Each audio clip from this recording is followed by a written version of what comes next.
Bom dia a todos. Hoje estamos muito felizes em celebrar juntos a vida do nosso fundador do budismo, o Buda Shakyamuni. O príncipe Siddhartha deixou o trono em busca de um caminho para transcender o ciclo do nascimento e morte. Ele utilizou plenamente sua vida para praticar e por isso os discípulos de Buda, nós, temos a doce ambrosia do Dharma para aprender. Por essa razão, consideramos a ele como nosso modelo e desejamos alcançar o mesmo estado que ele alcançou. O Buda é o guia do reino celestial e humano. Ele é a luminosidade do mundo, é o refúgio dos seres sencientes. Então hoje vamos repassar os 10 epítetos ou os 10 nomes do Buda, que são as suas virtudes. O principal e mais fundamental nome do Buda refere-se aos 10 epítetos ou virtudes do Buda. Buda Shakyamuni. Shakyamuni significa o nobre do clã Shakya e também significa o quieto, o sábio. E Buda significa o desperto, porque possui sabedoria aperfeiçoada, 3 poderes supernaturais, conhece todos os fenômenos e todas as ações e realizou a verdade última, a verdade universal da existência. E por isso se chama Buda. Ademais, Buda pode instruir aos outros seres sencientes para o despertar. Todos nós, budistas e não budistas, podemos e deveríamos sempre lembrar do Buda e seus nomes, suas qualidades. Podemos fazer essa, que é uma das práticas de meditação mais importantes, que é a lembrança ou atenção ao nome do Buda.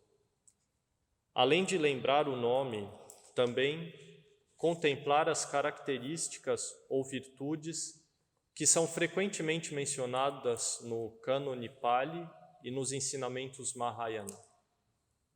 E ainda, não somente lembrar do Buda Shakyamuni ou dos 7 Budas do passado, mas também de todos os Budas das 10 direções, em quem devemos nos refugiar.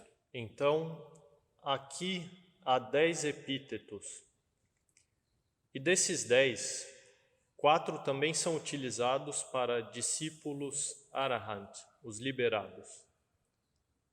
O primeiro epíteto é o próprio nome Arahant. O segundo, possuidor de conhecimento e conduta verdadeiros. O terceiro, o afortunado. E quarto, iluminado. 6 epítetos são exclusivos aos Budas. O perfeitamente iluminado, conhecedor do mundo, insuperável líder de pessoas e seres a serem treinadas, mestre de devas e humanos, o abençoado e Buda. O primeiro epíteto, em sânscrito, se diz Tathagata, e a tradução é aquele que foi.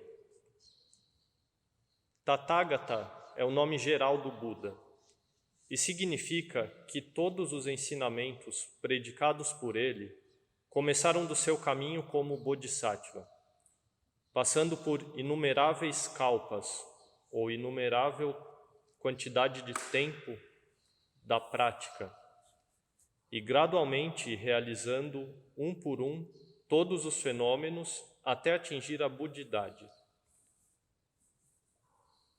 Porque autorrealizou a verdade última por si mesmo, então é chamado o Tathagata. No Sutra do Diamante é dito que Tathagata é aquele que foi, aquele que veio. É aquele que não foi, aquele que não veio.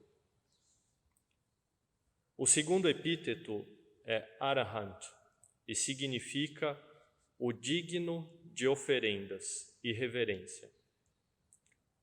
E além desse significado, Arahant também significa aquele que mata o ladrão. O Arahant pode sair das 3 esferas do ciclo de nascimento e morte. Depois de terminar esta vida, já não renasce no outro mundo. Por isso, ele pode aceitar a oferenda dos humanos e devas. O Buda possui a realização de Arahant, e além disso, ele utiliza o que alcançou para beneficiar aos seres e ajudá-los a sair do sofrimento do samsara. E Arahant também significa aquele que mata o ladrão. Aqui, a palavra ladrão refere-se às aflições, ou seja, significa eliminar a cobiça, raiva, ignorância e todas as aflições. O Arahant é aquele quem abandonou todas as aflições e realizou a liberação do samsara. Por isso, ele é merecedor das oferendas dos seres. E além disso, o Arahant nunca vai fazer o mal. O terceiro epíteto é Samyak Sambhuta, e a tradução é o perfeitamente auto-iluminado. Esse epíteto é devido ao Buda ter realizado a budidade sem instrução de nenhum mestre, pelo próprio esforço, e por fim ter atingido e realizado as 4 nobres verdades. Ele compreendeu tudo o que é mundano e a verdade que leva à liberação, o transmundano. Ele pôde utilizar a sabedoria alcançada para beneficiar e ajudar a liberar aos seres para saírem do sofrimento do nascimento e morte, e que todos os seres pudessem atingir a mesma liberação e alcançar a budidade. Por isso ele é considerado o perfeitamente auto-iluminado.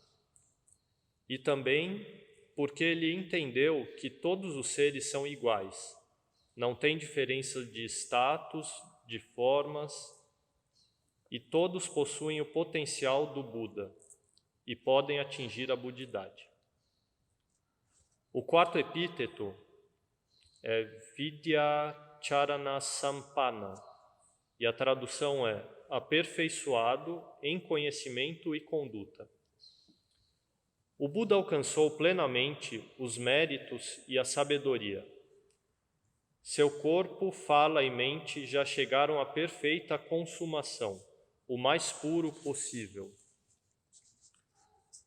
Todas as ações do corpo, fala e mente estão de acordo e alinhadas com a sabedoria. Ele não tem nenhum rastro de cobiça, raiva, ignorância ou nenhum apego ao eu ou meu, e não tem arrogância. E além disso, ele faz tudo para beneficiar aos seres. O quinto epíteto é Sugata, significa o bem partido. O Buda se liberou do ciclo de nascimento e morte e definitivamente não vai renascer nas 3 esferas, que são a esfera do desejo, a esfera da forma e a esfera da não forma. E por esse motivo é chamado o bem partido. Nós, seres nos 6 destinos, renascemos incessantemente no samsara. E atingir a budidade e tomar refúgio no Buda, tomar refúgio no Dharma e tomar refúgio no Sangha, como diz na canção A Joia Tríplice, esse é definitivamente o melhor estado de refúgio. O sexto epíteto é Lokavidi e significa conhecedor do mundo. Um Buda possui conhecimento sobre as verdades relacionadas ao mundano e ao transmundano. Ele ensinou aos seres sobre o que é o mundano, a origem das coisas do mundo, a cessação do mundo e o caminho para chegar à cessação do mundo, e tudo isso está dentro de cada um, no corpo e na mente. E todas as pessoas, através da prática, podem atingir a completa liberação, tal como o Buda. Devido a tão completa compreensão do Buda, ele é chamado conhecedor do mundo. E aqui o mundo tem dois aspectos: o mundo dos seres e o mundo físico, o planeta Terra. Ou seja, o mundo dos seres é o corpo e mente, os 5 agregados de cada um. E o lugar onde esse corpo e mente moram, seja na montanha, no rio, na terra, é conhecido como o mundo material. O 7º epíteto é Anuttara, insuperável. Todos os Budas, por possuírem méritos e sabedoria, têm virtudes imensuráveis. Por isso são considerados grandes seres. Anuttara significa que ninguém pode superá-lo. Ele é insuperável, o supremo, o máximo no alcance, aquele que atingiu o nível máximo. De todos os seres sencientes, Buda é o primeiro, o supremo. O 8º epíteto é Purusa Dhamya Sarati, líder das pessoas a serem treinadas. Porque o Buda atingiu o Dharma correto das 4 nobres verdades e conhece o Dharma, ele lidera e treina as pessoas. Durante os 49 anos de difusão do Dharma, o Buda instruiu com sucesso a diferentes disposições, diferentes personalidades e diferentes capacidades dos seres. E ele conseguiu fazer com que os estudantes, os discípulos, obtivessem a liberação e pudessem sair do sofrimento do samsara. O 9º epíteto é Shasta Deva Manushyanan, mestre de devas e humanos. Porque ele pode instruir aos seres a se afastarem dos sofrimentos e atingir a felicidade e eliminar o temor e a ansiedade do nascimento e morte. Então, por essa razão, ele é chamado mestre dos devas e humanos. O Buda não é somente mestre dos humanos, mas também dos seres celestiais. E nos textos budistas, há muitas passagens que podemos ver a descrição dos devas perguntando o Dharma ao Buda. E o 10º epíteto é Bhagavan, o abençoado, o afortunado ou o honrado pelo mundo. Neste mundo, o Buda é o mais supremo, elegante, elevado, insuperável, mais respeitado mestre, pois com a sabedoria suprema e incondicionado, já destruiu e eliminou todas as aflições e atingiu a correta e perfeita iluminação. Por isso ele é respeitado e honrado pelos seres mundanos e transmundanos. Então ele é considerado o honrado pelo mundo. E se cada um de nós praticarmos de acordo com o Buda Dharma, nós também teremos essas qualidades dos Budas. Então, há uma prática de sabedoria ou refletir com sabedoria que nós podemos fazer. Fazendo a reflexão com sabedoria, nós podemos observar a situação que vivemos atualmente no mundo, desse coronavírus. E se observarmos com sabedoria, podemos ver essa situação como se fosse um professor. E está nos lembrando sobre a real natureza da vida, que é a impermanência. Geralmente, nós vivemos cada dia como se tudo fosse sempre permanecer igual. Nada irá mudar, teremos os mesmos problemas, as mesmas alegrias, etc. Mas o Buda nos ensina que por baixo dessa tranquilidade aparente do dia a dia, sempre há perigos escondidos por detrás da moita.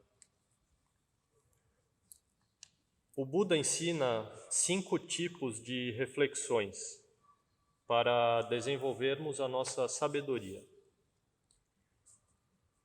Ele ensina que devemos refletir assim: eu estou sujeito à velhice, eu não me liberei da velhice. Eu estou sujeito à doença, eu não me liberei da doença. E eu estou sujeito à morte, eu ainda não me liberei da morte. Então essas 3 de 5 reflexões é para observarmos que nós viemos a esse mundo com esse corpo. E tendo esse corpo, vivendo nesse mundo, nós estamos sujeitos à velhice, doença e morte. Então devemos manter a nossa mente forte e concentrada e preparada. A outra reflexão que o Buda ensina é: eu devo partir e me separar dos meus entes queridos. E refletindo assim, observaremos que, mesmo que continuemos a viver, eventualmente as outras pessoas ou seres queridos irão morrendo e nos deixando ao longo do tempo, talvez antes de nós ou talvez depois. Mas é certo que um dia nos separaremos. Se não estivermos preparados para esse dia, quando nossos entes queridos morrerem, nós sofreremos e ficaremos sobrecarregados com a dor da separação.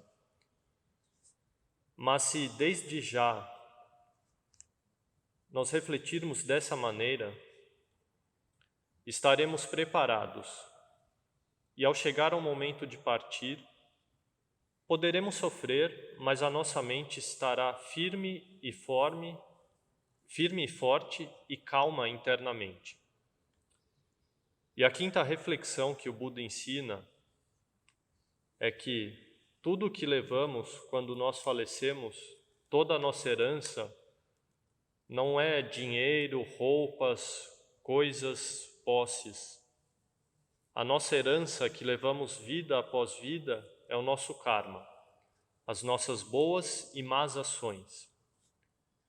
Se refletirmos sobre isso, nós poderemos ou começaremos a atuar com ações positivas agora mesmo. E especialmente nesse momento de dificuldade mundial, nós podemos começar a fazer doações a organizações que estão ajudando as pessoas afetadas pelo vírus. Podemos apoiar organizações de saúde, de ajuda humanitária, organizações que distribuem comida e itens básicos que ajudarão as pessoas a passar por essa crise com menos dificuldade. Então poderemos fazer doações, trabalho voluntário, qualquer tipo de ajuda. E para concluir, lembrar do Buda, Dharma e Sangha e lembrar as virtudes magníficas da joia tríplice nos ajudará a surgir confiança, calma, alegria e assim reforçar a nossa mente internamente. Isso nos apoia a enfrentar qualquer circunstância difícil na vida. Isso é tudo o que queríamos compartilhar com vocês no ano 2020, na cerimônia do Vesak nas nuvens. Desejamos que todos acumulem sabedoria e méritos, bons auspícios e que estejam livres do sofrimento e felizes.